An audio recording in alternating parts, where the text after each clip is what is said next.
Although I should put spoiler warnings on all my videos, I don't normally, because it's normally pretty obvious. However, this week, there's a massive spoiler warning in effect, especially as one of the points I'm bringing up this week is pretty much the ending of this film. So if you haven't watched this film, be warned, because I don't like the ending. Anyway, back to what I normally do. Well, I'm Berryman, and this is 10 Things Wrong With. No Time to Die is a 2021 spy film and the 25th in the James Bond series, produced by Eon Productions. The film tells the story of James Bond, a retired MI6 secret agent who is lured back into service by his old friend Felix Leiter to take down an old organisation. However, more dangers are around the corner. When the film was released, it received generally positive reviews and also grossed over $774 million worldwide. But that does not mean that this is a perfect film. What do I mean it's not a perfect film? Well, allow me to explain 10 things wrong with No Time to Die. Number 10, standalone. This is more of a criticism of Daniel Craig's tenure as James Bond rather than this individual film. But in all the films, this has this biggest flaw, that the fact that James Bond films should pretty much be standalone. It shouldn't have this whole multi-story arc. Leave that to the Marvel films. But James Bond films are the films that come out that everyone loves, they think they're great, and then they come on every Christmas where everyone slags them off. But that's the beauty of James Bond films. You can pick up any James Bond film. Don't need to understand the history, you don't need to understand the films beforehand, you can just pick it up and watch it. This is the biggest flaw that Daniel Craig's James Bond tenure has. For example, his best film was Skyfall, which was a standalone film. The stats prove that I am right on this occasion, which is a very rare thing. But yeah, going forward, whoever takes over as James Bond, whoever's next, can we go back to the old-fashioned thing of having each James Bond film as a standalone film, not this overarching story? Number 9, Lenth. Another thing that's good about James Bond films, like I said in a previous entry, you can pick them up, watch them, put them down, done. They're only a couple of hours long, except for this film is 2 hours, 43 minutes long, which is an extraordinary amount of time for a James Bond film. Now, sometimes you'll say, yes, but there's 10, 15, 20 minutes worth of ending credits. Not in this film. In fact, the ending credits were only 5 minutes long, which is quite quick for modern day films. So yeah, over 2.5 hours of this film. It did feel like it was being dragged on. It just dragged on for so long. And I was struggling, really struggling, because yeah, James Bond films, they're quick, easy films. Hell, you could watch the first 2 James Bond films in the same amount of time of watching this film. Number 8, continuity. We're not going to be talking about between films. I've already discussed that, we'll leave that there. I'm actually talking about the film itself, in a particular scene where the camera angle changes and it doesn't tally up. Now, I noticed this quite a few times, and when I was writing my script for this, I had them all written down before I just scribbled them out and put them all onto one.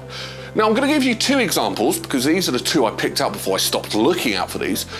In the pre-title opening sequence, the camera's zooming across their hotel room. You can quite clearly see James Bond is on top of her, only for a fraction of a second, and then the frame changes and she's on top. It was like, there is people paid to look out for mistakes like that. And they missed that one. But it wasn't the only one. Another example, when they're in a car, her phone is ringing. She goes to pick it up, the camera angle changes, and then she's just staring at James Bond, not picking it up. There was quite a lot of these issues throughout this film.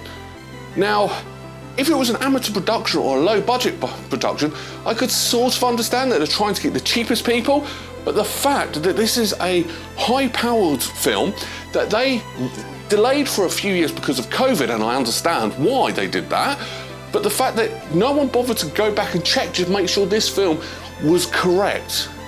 But no, they didn't. And some of these errors do stick out like a sore thumb. Number 7, pre-title sequence.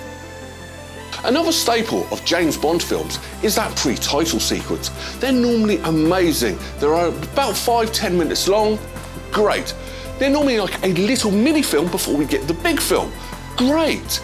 Except for this one was way too long. Oh, I'm pretty sure I said that about the main film as well. But yeah, I mean, you didn't need the whole beginning bit of that, because in fact, that sort of just ruins the main pre-title sequence. The whole thing where she's a little girl and she's been saved by someone who's killing her father.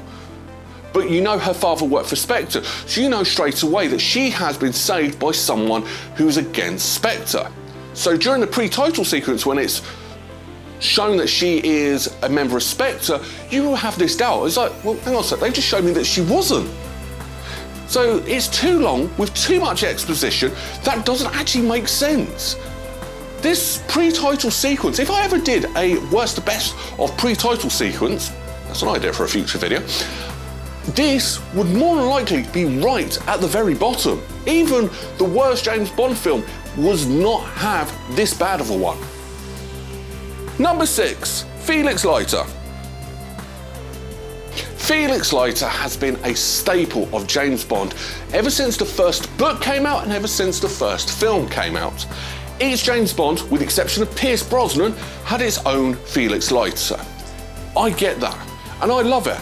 However, this film actually showed their friendship in a whole new level, and I love that. It was good, it was heartwarming. So why am I complaining about it? Well, you killed him. No, you don't kill iconic characters like that. Hell, I know in License to Kill, he got eaten by a shark, but he still survived. Granted, he was not that bothered about the death of his wife in that film, but I will bring that up if I ever do a 10 Things Wrong with License to Kill. But you don't kill off Felix Leiter. No, it just didn't sit right with me, and I didn't like that. Number 5, cargo ship. So after James somehow gets out of the ship that's sinking, he goes into a life raft and he's just bobbling there. He is rescued by a cargo ship, which is sort of okay, but how the hell did that cargo ship sink? Because that was massive. They would have never picked him up on the radar. It's like, I don't know, I mean, there may be a logical reason, but this film didn't show it, even though it showed so much else. But the fact that this massive, and it was a big cargo ship, managed to see this incy-wincy tiny little dinghy with one person in it. It just didn't look or feel like that would happen. Number 4, swearing. Now, I'm not so much of a prude that I'm against swearing. Sometimes swearing in films is good. Look at Alien 3. That has the best punch of a swear word ever. So I'm okay with swearing when it is warranted and in the correct type of film, which a James Bond film isn't. A James Bond film is something for the whole family, because when you're a kid, you want to grow up to be James Bond. When you're a teenager, you want to be an actor so you can play James Bond. And as an adult, you'll think, I've ruined my life because I'm nothing like James Bond, but I want an Aston Martin so we can drive around singing the James Bond theme. So when M drops an F-bomb, it didn't feel right. Now, any other film that Ralph Fiennes is in, I could sort of get that, except for Harry Potter. Could you imagine Voldemort dropping the F-bomb? No, it wouldn't work. So why drop it in a James Bond film? It's like, no, it just didn't. Same again. It wasn't James Bond. You don't drop F-bombs in a James Bond film. Number 3, child carrier. So, as James is running away with his now current girlfriend that he's got back together, he's carrying the young girl who turns out to be his daughter in his arms, which I sort of get, but he's been told it's not his daughter, so he's not going to feel overly protective. So why didn't her mother carry her? Because let's face it, James Bond, no matter what, is one of the best marksmen in the world. And you are crippling him by having one hand here. People are going to go for James Bond over and above the women. I didn't quite like the fact that he was carrying the child. She should have carried the child, he should be protecting them, that's how it should work. Also, did anyone else actually notice that the child actually looked more like Blofeld than James Bond? That's just my theory, but I did find that a bit funny. Number 2, T. I am glad I didn't watch this film with my missus, because if she had seen this, she would be spitting feathers about this. So, they bring her a pot of tea, okay, but the pot of tea is just hot water with different types of leaves in the mug to pour in the hot water. No, that's not how you make tea with a teapot. You put the tea bags or the tea leaves in there and then you strain it out as it's pouring out, because you need time for it to brew. That's what the teapot's for. It's there to brew the cup of tea. Or is this just me being a bit too British, telling the Americans how to actually, you know, make a proper cup of tea? Because I've seen TikToks, Americans have no idea how to make a cup of tea, and this film actually proves that. Also, I am sort of going out with someone who loves their tea, so yeah, that might have something to do with this as well. But yeah, it's still wrong. Number 1, spoiler title. I haven't put a title, and if you're looking on YouTube, you may notice it just says spoiler down there, and it says spoiler in the chapters, because I'm not going to put it on there, but I am going to talk about it. Now, if you've seen this film, you probably know exactly what I'm talking about. Yep. Killing James Bond. Now, I'm going to play devil's advocate. I sort of understand, and for the story purposes, yes, it does work. And if I was in his shoes, I probably would do the same. If I couldn't touch or hug my loved ones ever again without killing them, I probably would have done what he did. However, this is a James Bond film. James Bond is the ultimate good guy. He goes in there, stops the bad guys and go home with the most sexiest woman he can find.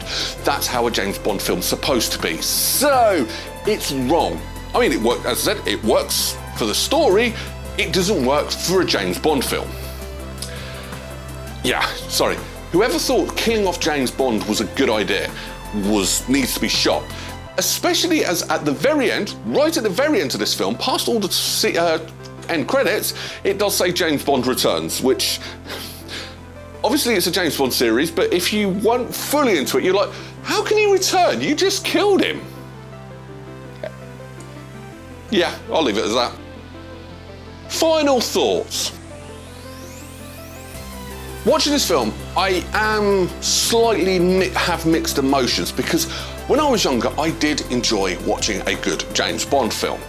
I sort of got into it in between the Timothy Dalton, Pierce Brosnan, so I saw most of the Pierce Brosnan films when they came out in the cinema, and I enjoyed them. I can understand some of the criticism, but they were good, and that's what you wanted. You go, watch a film, enjoy it, done.